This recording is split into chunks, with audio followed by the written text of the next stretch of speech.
Well, President-elect Donald Trump says Russia didn't interfere with the U.S. election. The CIA says they did. They say Vladimir Putin was personally involved. Obama's team even says that Donald Trump knew about it. Now, as this rift develops between Donald Trump and U.S. intelligence agencies, what does this mean overall, and what does it mean for Canada's relationship with the new president-elect?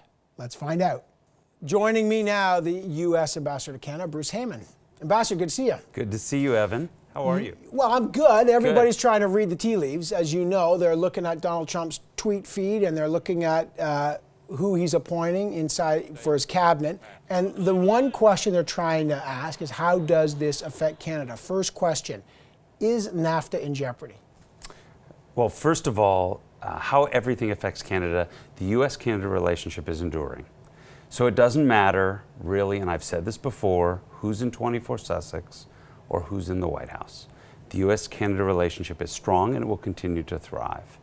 NAFTA, like all trade agreements, are always open to improvement. And we talked about that in the administration with TPP and felt TPP was the improvement to NAFTA. But I think whenever an agreement is out there, we should always take the time to sit and assess whether or not there are ways that we can continue to improve. But are we moving towards what would be a bilateral agreement? You know, clearly Donald Trump's got his eyes on Mexico, and he talks a lot about Mexico. Yeah. We're concerned about getting sideswiped in any negotiation. So I think right now it's important to continue to focus on the trilateral world of North America. I think we had a lot of success this year in our North American Leadership Summit, and we developed a lot of things that we have to work on, including the North American Coalition, in which we can find spaces where we agree as three countries and use that to propel forward. And I think that that will still be the case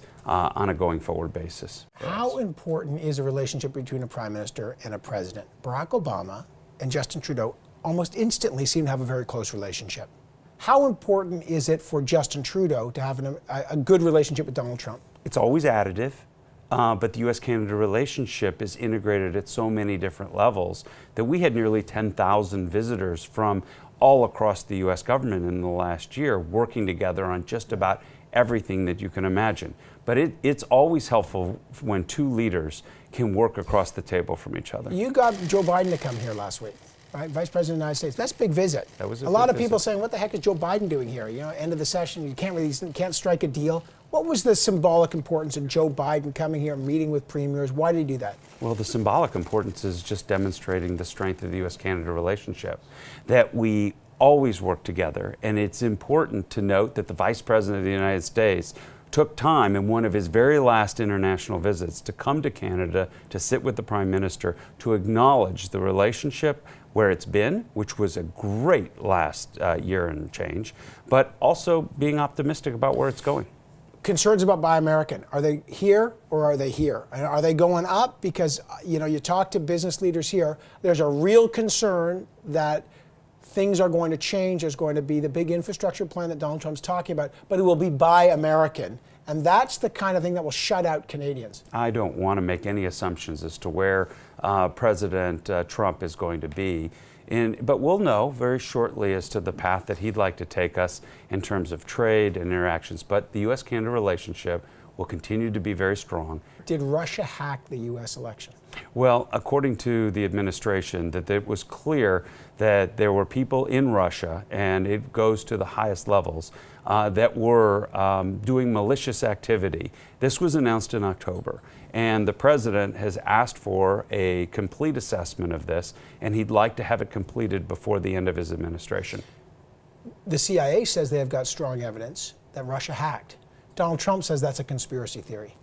I've never seen, I don't know if you have, the kind of disagreement between a president-elect and the key intelligence agencies, literally calling them conspiracy theorists. What happens? Will there be an investigation into the alleged Russian hacking of the election? Oh, the president has initiated that. And in addition to that, you have had the majority leader of the Senate also concur, who's a Republican. This is a bipartisan agreement that we should look into what exactly took place and what impact it had. Donald Trump's tweeting about the F-35. There's a lot of talk here that people want to buy the F-35 or not buy the F-35. Lockheed Martin, he said it's way over cost. He really, and by the way, this is as Israel just bought its first F-35s. Did that do damage to the reputation, of a major contractor in the U.S. defense when the president-elect says the biggest acquisition is overpriced?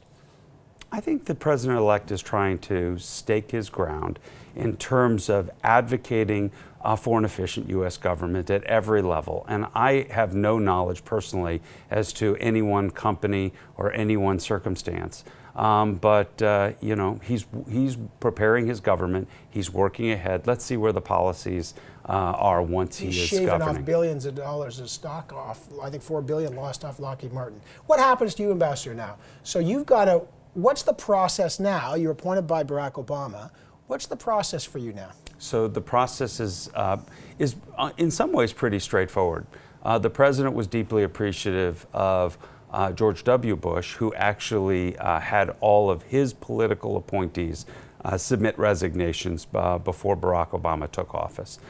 So President Obama has done the same. He's gone through all of his political appointees, nearly 4,000 across the U.S. government, which includes political ambassadors, asking them to submit letters of resignation dated no later than January 20th of 2017. So you submitted. So I've submitted my letter of resignation with deep appreciation of having this opportunity to serve our country here in Canada, our best friend, our greatest ally, and our greatest trading partner. You've been a very passionate ambassador about it, but the question is, he doesn't have to accept that. Let's just get to the tricky part. He can accept your resignation, which is very common for political appointees, and say, okay, I'm going to put in someone else, but he doesn't have to technically, right? He can say, we want you to stay on.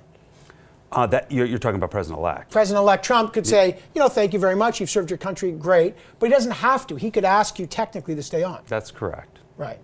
Not out of the cards.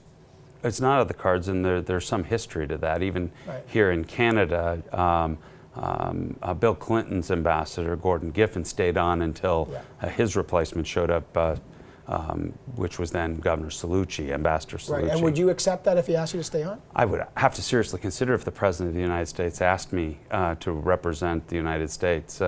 We would have a good discussion about what my role would be in his administration, but I would have entertain the conversation. For sure. I just want to say, this will not be our last conversation, I know, before January 20th. I wish you and your family a very happy New Year and a very good holidays. I know how passionately you work on your file, and great to see you here. Well, thank you very much, and thank you so much to all the Canadians who have extended themselves to Vicky and to me, and from coast to coast to coast. We've had such an amazing opportunity, and we feel very appreciative, and we got a lot accomplished in this interim period of time. So you did get a lot. You You got a lot done. We really did. Big country, but it feels like a small village. Thank you, sir. Thank you.